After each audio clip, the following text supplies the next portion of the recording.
Ya Zeynep! Ne?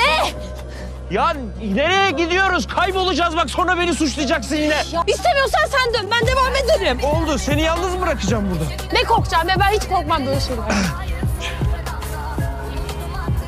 Gel.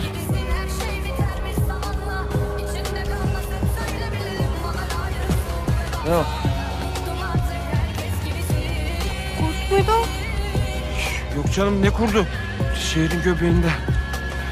Ne şehri gerizekalı. Ormanın içindeyiz.